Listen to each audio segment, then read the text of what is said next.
What was your first piece that you composed? Well, actually, I would consider my first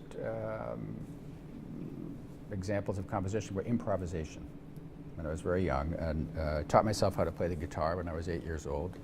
But I had two older sisters who were both very fine pianists, who, by the time I was born, there were two pianos in the house. So I used to actually climb up on the piano and improvise, without knowing how to play it formally. I just, sort of found it a fun thing to do. So, but even though my sisters were classical pianists, classically trained pianists, I was into rock music.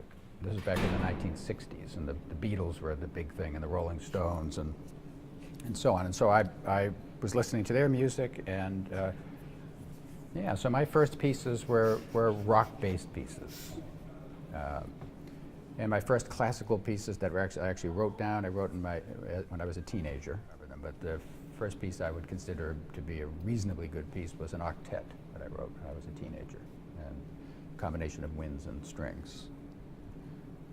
So, and then it just kind of developed from there. I mean, I was very much interested in playing jazz as I was growing up as well, and Miles Davis and John Coltrane and all the jazz greats of my generation I was very fond of, and used to go out and hear them play, and I played jazz guitar and wrote jazz tunes as well.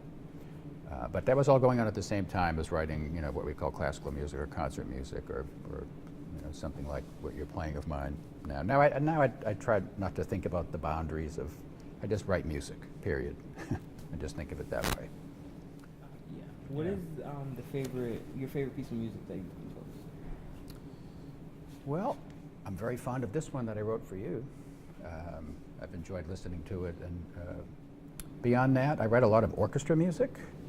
So probably it's kind of hard for me to pick a favorite, but I wrote a very big piece called The Garden of Cosmic Speculation. It's a big orchestra piece, and it's almost 2 hours long now. I keep adding to it.